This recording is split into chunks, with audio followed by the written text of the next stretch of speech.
Hey everybody, this is Caesar with SmallEngineVelocity, and I'm about to run some errands in the wonderful Zuma that I haven't seen in a little while because it's been sitting in my brother's garage getting dirty.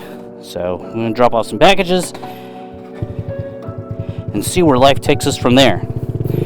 Anyways, thanks for joining me again on another adventure or errand, not really necessarily adventure.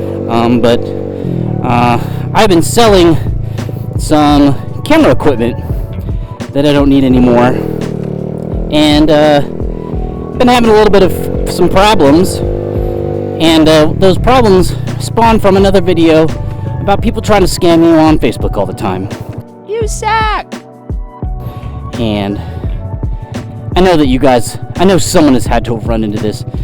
For some reason, my brother says he doesn't run into this a lot, but man, it seems like it is just all over the place for me when it comes to this particular issue. Anyways, before we begin, let's go ahead and roll the intro.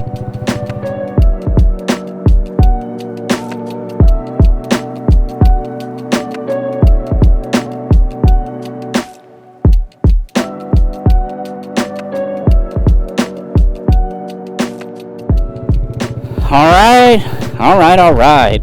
So, I don't know if any of you have recently noticed, but my last video with the oil change, I recorded with a full frame Sony a7 II. I know it's not the newest camera in the world, but a7 II full frame, and I decided to switch to Sony from Canon. I got gypped when I did the EOS M series, where it has the EFM lenses, and now they're going to kill the EFM lens.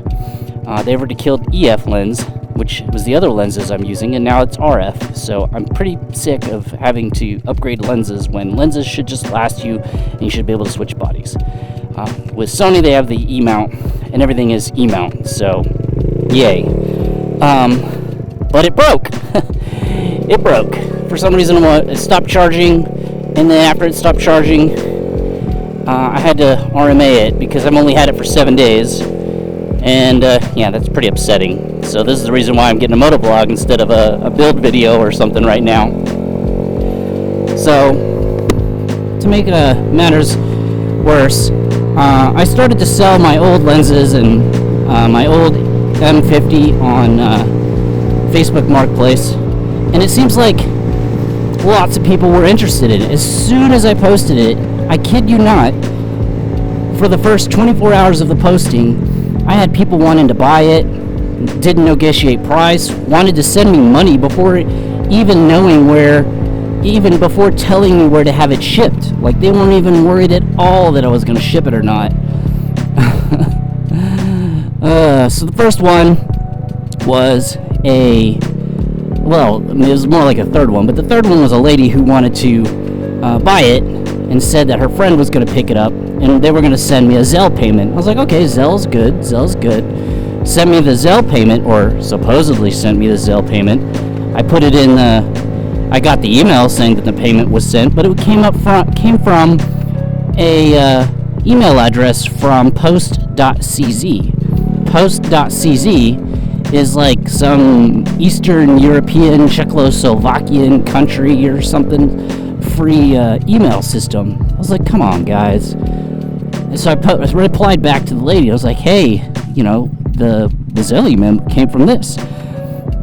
So here's the trick. When you buy something from someone online and they ask you to ship it right away, they don't even tell you where to ship it, but they want you to ship it overnight. They want you to ship it because they're thinking you're going to ship the package and it will be with them before you realize that the payment that they sent was fake. And you know, that seems to be the case. And that happened maybe 4 or 5 times during the whole process. Oh, thank you. Sorry. During the whole process, that's what they did. They kept on sending fake things. Like, I got fake ones from all sorts of places. PayPal was one of them, where they sent some fake message saying some forged email that they said that it was incorrect, or they sent it to and it wasn't like a real email address. Anyways, I hope that made sense. They're trying to fake the email so that you'll send it, but before you realize that it's fake, you've already sent it, and since you sent it overnight, there's no way to call the shipping company to make the package stop in the middle of its tracks, saying, nope, I was being ripped off. So, there you go. Another one.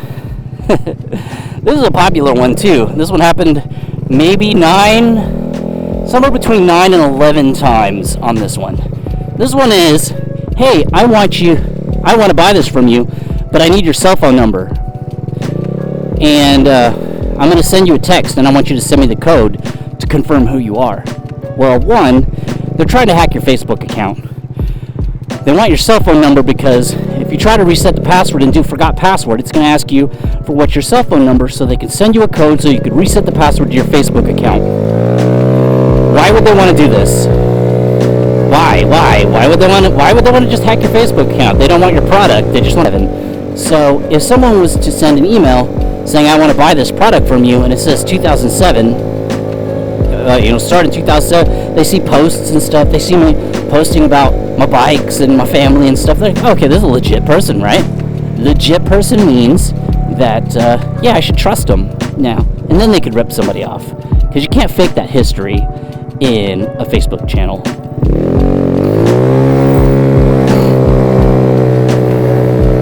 Sorry, I took the risk that I wasn't going to get run over if I go through there real quick.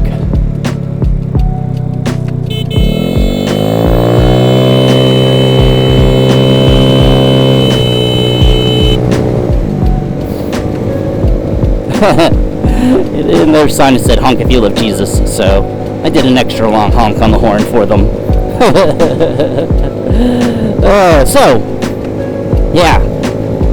There's one site that I discovered that has, where they have the best checks in place. It's called like Meraki or something. It's kind of like the Cisco product, Meraki, but with a C instead of a K. So you post something on this site that you buy, you can counter, whatever.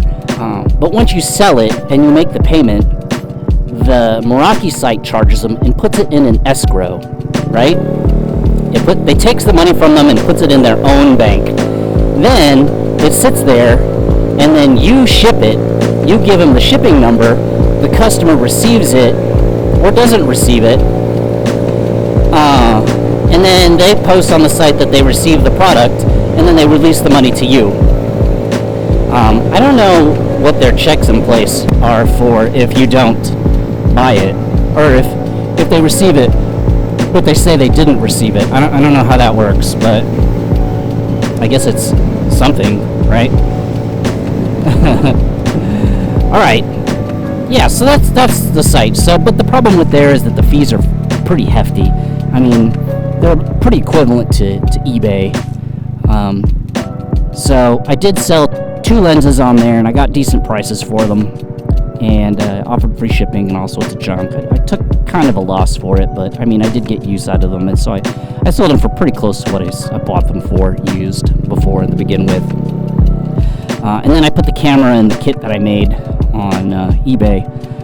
eBay is also another good place to sell something too. It's a little more cumbersome than it is selling on Facebook. Now, if you're going to meet somebody locally, like at this gas station over there underneath pump number 4 or something like that, over there in the distance, then that's good because there's cameras underneath there. So if you're trying to do the exchange there, then yeah, cool, sounds good. Do it there. Don't get in trouble. Don't get killed, right? And if you do get killed, there's a camera recording the person who killed you or stole it from you. So yeah, be smart. Anyways, that's my adventures. Just wanted to also give you a little bit of explanation as to why I haven't made any really detailed videos in a little bit. Is because I haven't had the ability to record. I know I could use my old camera, my M6 Mark II. I know I could, but I got so used to all that color depth and that full frame richness in there, so I'm getting a little bit spoiled when it comes to the the camera quality of what I'm trying to use. So yeah, there you go. Anyways, I just wanted to share that with everybody. I know it's a little bit of a continuation of the video that I did last time about don't post stuff. This is a little bit different because you're not trying. I'm complaining about using Facebook Marketplace because Facebook Marketplace, as far as I'm concerned, sucks. I haven't been able to get any good transactions out of that yet in a while. So I mean, it's almost like Craigslist. And my buddy who, if you listen to my last story about who bought a IS350 or 250, IS250 for $2,500 to have it delivered on a truck for an old person who died in another state and was going to have it shipped to him. So that was pretty ridiculous if you really think about it. Anyways, that's it for this story. Just wanted to let everyone know and kind of share a little bit of a story about how crappy people can be when it comes to buying stuff on Facebook Marketplace. So buyer beware. If anyone ever sends you a text message, if they ask for your cell phone number, just immediately say, like I said in this message, no, I will not send you a code. And then they'll just ignore you because they know you are onto them.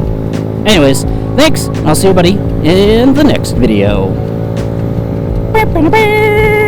Oh, and I'm on the Zuma. Yay!